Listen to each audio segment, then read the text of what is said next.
Él es docente y divulgador de tecnologías emergentes y sociedad, lleva dictadas más de 360 conferencias en 15 países y ha terminado su MBA en la Universidad Austral. Realizó estudios en la UBA, UDESA y cursos y programas ejecutivos en Stanford y Singularity University. Es gerente de marketing para Latinoamérica de Maytronics. De mente innovadora y de espíritu disruptivo, fue reconocido por la revista Forbes Argentina, el Injuve, OIG y LIC, entre otros, y escribe periódicamente como columnista del diario Perfil. Es autor de El dilema humano y 7R. En sus libros expone su recorrido, experiencia y visión en el campo de la robótica, Bitcoin, la impresión 3D, las ciudades inteligentes y el Big Data. El también docente redobla la apuesta e invita a los lectores a explorar con mayor profundidad los dilemas que nacen a partir de estas transformaciones. Combina sus estudios académicos con el consumo del cine, de la cultura de Internet, los memes, las series y las redes. Su presentación nos interpela. Bienvenidos a la era del no ocio.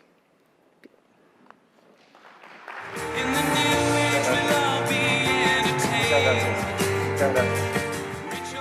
31 de diciembre de 2019. No sé si recuerdan esa fecha, probablemente estemos todos brindando con nuestras familias en la cena de fin de año, deseando por un 2020 con muchas alegrías, con mucha prosperidad, con mucha salud. Y estos últimos 2 años vino un tsunami, que fue el COVID-19, una pandemia mundial, un hackathon global que todo el mundo estaba preocupado y ocupado por resolver un solo problema, que era la pandemia del coronavirus.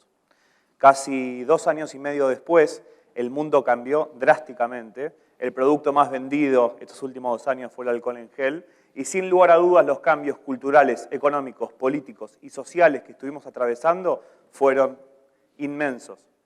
Quizás no éramos conscientes de lo que iba a cambiar en la profundidad. Esta pandemia nos modificó y catalizó muchos procesos que se venían dando en el mundo de las tecnologías emergentes. Y este cambio, tanto como comentaban Débora en la última charla de recién, en este cambio abrupto que tuvo el mundo, somos la primera especie de la humanidad en poder tener una segunda identidad. Una identidad totalmente moldeada, tuneada, optimizada a nuestro gusto y parecer, como más nos guste. Y este cambio del mundo, de alguna forma, en los últimos 2 años, nos trajo unas modificaciones que quizás no éramos tan conscientes. Pareciese que todas las semanas hay un avance tecnológico que nos va a modificar abruptamente nuestra vida cotidiana, radicalmente nuestra vida cotidiana. Y también nuestra cultura cambió, nuestra forma de relacionarnos cambió, nuestra forma de vincularnos con los objetos cambió. Entonces, en esta pequeña charla, además de estar viviendo o culminando una pandemia, también estamos viviendo una infodemia. Hoy en día la información como tal, en estado bruto, está careciendo de valor, porque cada vez más la barrera de entrada se baja y porque cada vez más es más. Hoy en día yo creo que la brecha digital no viene por un tema de acceso a los dispositivos, sino más bien generacional. Y en esta infodemia, de alguna forma, que temas como el COVID fueron una de las estrellas principales, de alguna forma, y tecnologías emergentes también fueron, de alguna forma, como los más claves en estos últimos años. Entonces, si tenemos que resumir lo que pasó en 2021 o en los últimos 2 años, podríamos tener varias charlas enteras, pero las noticias que estuvimos viendo, el conflicto bélico entre Rusia y Ucrania, lo que estuvo hablando recién Débora y lo que comentó Juan también, de la erupción de los metaversos, en todo sentido, como esta forma también de poder seguir mejorando las interacciones y de poder seguir mejorando esta inmersión que tenemos. Hoy en día estamos de alguna forma, la tecnología es un motor de cambio social que modifica abruptamente nuestra vida cotidiana y es una de las grandes responsables del bienestar social y económico que hoy en día tenemos. Y en la pandemia del coronavirus, la tecnología fue protagonista principal, porque empezamos a ver que estamos en tiempos récords de, por ejemplo, producción de vacunas en la historia de la humanidad. Empezamos a ver que hay videojuegos como Axie Infinity, que justo hace 2 días, que hoy en día es el videojuego Play to Earn más conocido, más popular a nivel mundial, tuvo hackeos también últimamente, pero estamos viendo cómo el mundo empieza a modificarse cada vez más desde los dispositivos, desde las plataformas, desde los límites geopolíticos. Hay varias disputas que hoy en día se están dando y varios debates que hoy en día se están dando. ¿Quién tiene el poder? El poder lo tienen los estados, lo tienen las grandes corporaciones tecnológicas, lo tienen los individuos. ¿Cómo se está modificando el capitalismo? Porque hoy en día la irrupción de las criptomonedas y la irrupción de los tokens virtuales y los diferentes proyectos que hoy en día hay en circulación, que además de 15.000 en circulación, están modificando abruptamente el sistema capitalista tal lo conocemos, el orden económico mundial. Con el conflicto bélico entre Rusia y Ucrania, lo que pasó las últimas semanas fue realmente impresionante. No sé si vieron el caso de Airbnb, de que la gente empezó a alquilar propiedades en las zonas de Ucrania, no para pasar la noche en Kiev o en zonas aledañas, sino para poder gestionar ayuda directa a las familias ucranianas mediante plataformas como Airbnb. Mismo con donaciones de cripto, ¿no? El gobierno ucraniano lanzó cuentas públicas, wallets públicas para poder recibir donaciones en criptomonedas y así recaudó más de 50 millones de dólares usando tecnología. Entonces, son ejemplos de cómo la tecnología empieza a coordinar ayuda de forma espontánea, directa y sin intermediación. Y en alguna forma también nos olvidamos de que detrás de todo hay personas, somos humanos y los humanos de alguna forma vamos entre rol de creadores, víctimas y consumidores de la tecnología, ¿no? Saltamos entre casilleros. Un poco mi idea de esta charla es empezar a entender cómo esta nueva era, y sean bienvenidos a la era del no ocio, donde pareciese que el ocio empezó a desaparecer o a quedar en segundo plano. En la pandemia del coronavirus, parecía lo que era más escaso eran los abrazos, era el contacto físico, y la productividad era la religión de muchos. Y lo que termina pasando hoy es que pareciese que todo es un juego y nada lo es, de alguna forma. Y que los límites, de alguna forma, empiezan a desaparecer. Entonces, hay un filósofo coreano que se llama Byung-Chul Han, que él dice que el juego ya ha sido absorbido en nuestro siglo por la lógica del trabajo y la productividad. Entonces, esta religión que tenemos por la productividad, que también tiene muchas falacias y que también tiene muchos grises, porque, por ejemplo, el multitasking nos hace menos productivos, ya está demostrado. Entonces, muchas veces también está el concepto de piscinas infinitas, ¿no? Este loop que muchos de nosotros hacemos cuando nos levantamos de entrar a Gmail, después entrar a Facebook, después entrar a Twitter, después entrar a Instagram, después entrar a TikTok, y no podemos salir de ese círculo vicioso que de alguna forma, y lo que termina pasando es que nuestra carga cognitiva empieza a competir cada vez más, ¿no? Nosotros tenemos en el cerebro como si fuese nuestra memoria RAM, ¿no? Como tienen la memoria RAM de la computadora personal, nosotros tenemos una memoria RAM. Cada uno de nosotros tenemos una memoria RAM. Que esa memoria RAM, cuando le empezamos a exponer a estímulos y empezamos a contestar WhatsApp, o a ver videos, o a leer noticias, o a empezar a enfrentarse a todo lo que nos propone la virtualidad, se va consumiendo. Entonces lo que termina pasando es que llega un momento que nos saturamos. Y muchos de ustedes, y yo me incluyo, muchos de nosotros, nos sentimos muchas veces saturados por tanta tecnología. Entonces, lo que termina pasando es que la carga cognitiva empieza a consumirse. Entonces, tenemos que empezar a entender esto de una forma crítica y consciente, porque el derecho a la recreación existe en el mundo de hoy, en 2022. ¿Podemos desconectarnos? El derecho a la desconexión, a la recreación, a la desconexión, a no estar presente.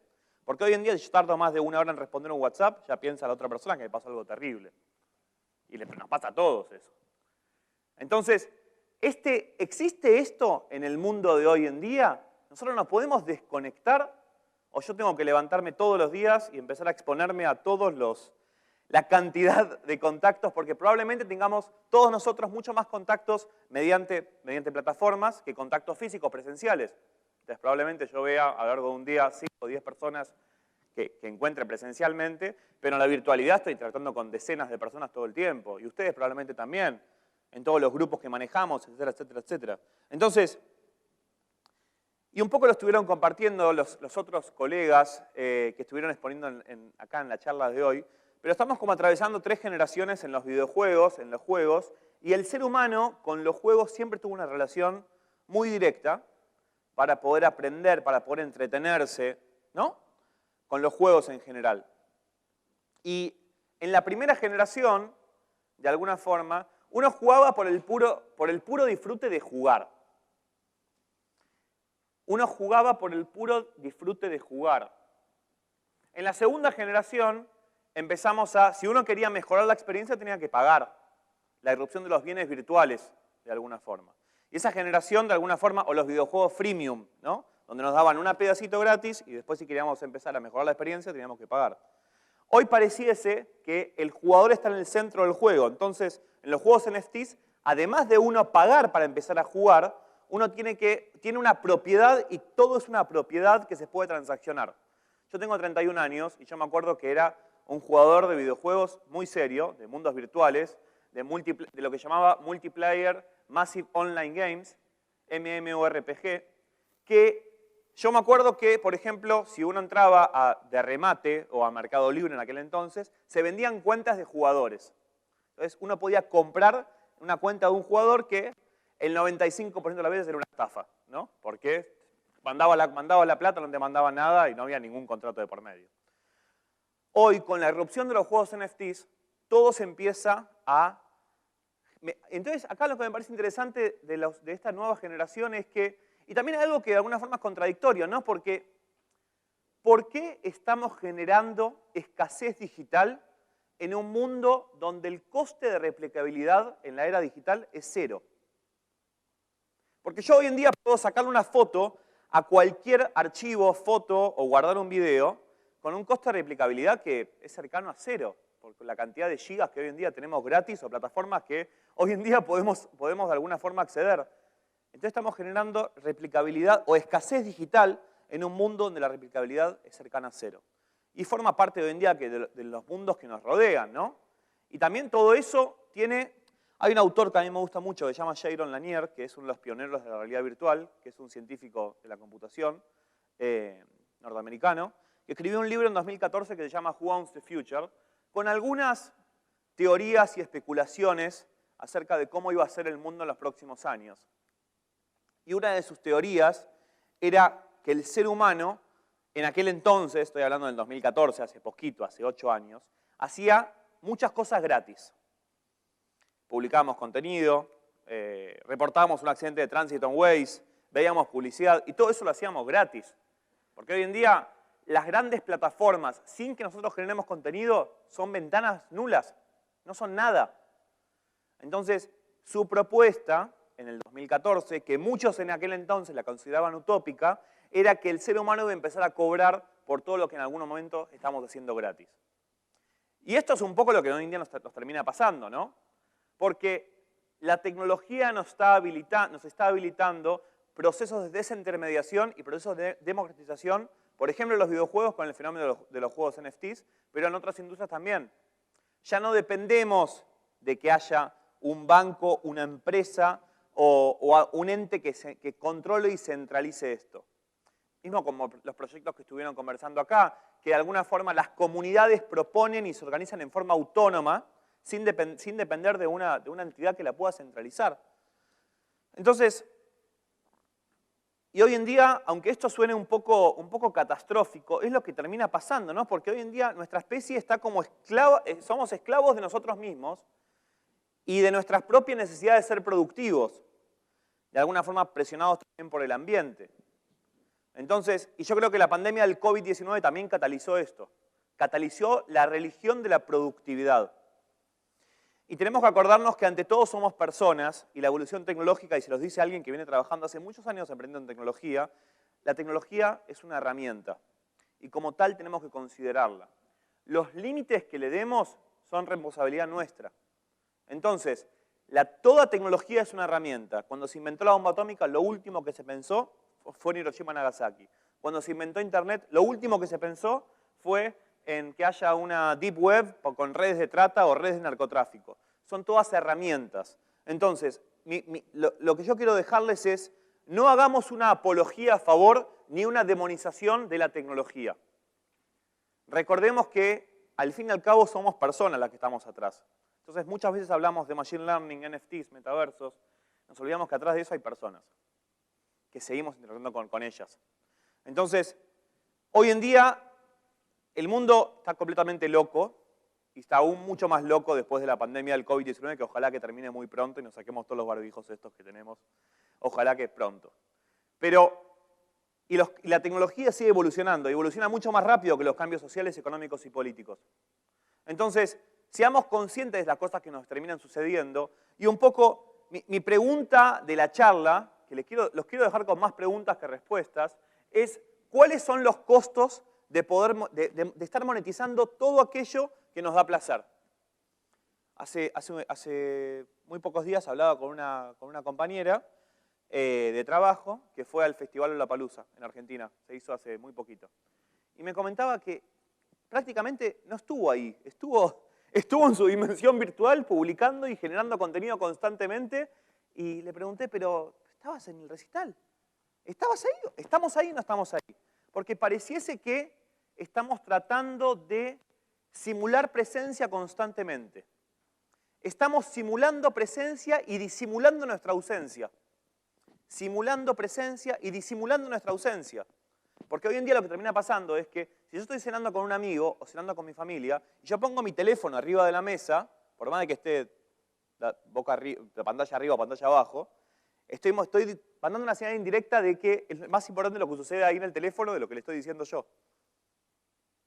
Entonces, ¿cuál es el costo humano y social de estar monetizando todo el tiempo lo que nos da placer? Mi propuesta, generemos más dudas, cuestionemos más. Hoy en día la tecnología la naturalizamos como si fuese el clima. Hoy está fresco y la tecnología avanza y bueno, es natural, es la evolución. Entonces después vienen los teléfonos y tenemos que desbloquearlo con nuestra cara, nuestros datos biométricos. Aún nos pregunta, ¿por qué estamos haciéndolo? ¿Por qué estamos desbloqueando con nuestra cara? No. Y de repente las plataformas nos obligan o nos proponen hacer 9 historias para diferentes redes. Y ahora, pero yo todo esto tengo que trabajar y esto no lo estoy monetizando en forma directa. Entonces, mi propuesta para esta charla es otra vez, la duda como el motor de conocimiento. La certeza nos estanca como especie. La duda es lo único que nos hace crecer. Cuestionemos mucho más. Y nuestro gran desafío en este mundo, donde la productividad pareciese la religión de muchos, es poder recuperar el ocio como un valor. Poder recuperar el ocio como un valor. Joan Huizinga, un teórico que definió también qué es el juego hace muchos, muchos años, de alguna forma definía el juego como una actividad en un espacio temporal que no tiene que tiene un fin en sí mismo y que termina. Y hoy pareciese que estamos como en círculos donde esto ya no existe. Entonces, entendamos la tecnología de forma crítica, entendamos la tecnología de forma consciente, entendamos que estamos en un mundo donde la tecnología avanza mucho más rápido que nuestra sociedad y aprovechemos esa brecha para realmente generar proyectos y de alguna forma la gran pregunta es, ¿qué tipo de humanidad estamos encaminando en este mundo? ¿Qué tipo de humanidad estamos dejando o estamos encaminando en un mundo donde tenemos estas reglas? Así que la gran pregunta o la gran consigna es ahora que comience el juego y tratemos de generar una mejor especie. Muchas gracias.